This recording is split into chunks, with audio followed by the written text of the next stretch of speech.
मनोज जरांगे पाटील यांच्या आंदोलनानंतर सरकारनं हैदराबाद गॅझेट संदर्भात जी.आर. काढलाय.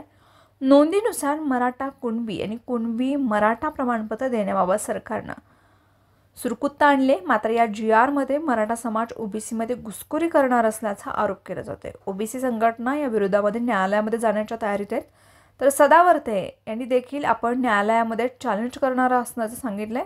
ओबीसी संघटनांकडून न्यायालयामध्ये धाव घेण्याच्या आधीच मराठा संघटनांकडून देखील मोठा निर्णय हा घेण्यात आलाय. शासन निर्णयाला मुंबई उच्च न्यायालयात आव्हान दिलं जाऊ शकतं.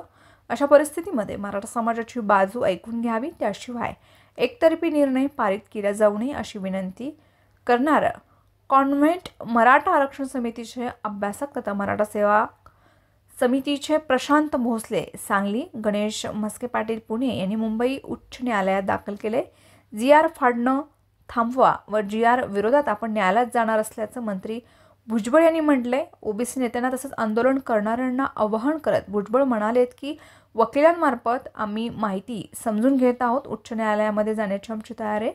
दरम्यान मंत्रिमंडळाच्या बैठकीला अनुपस्थित राहण्याचं कारण देखील भुजबळ यांनी हेच सांगितले की त्यांची वकिलांबरोबर चर्चा होती. मराठा आरक्षणासाठी न्यायालयीन लढाई लढणारे विनोद पाटील यांनी या जी.आर.चा मराठा समाजाला कुठलाही फायदा होणार नाही असं म्हटलंय.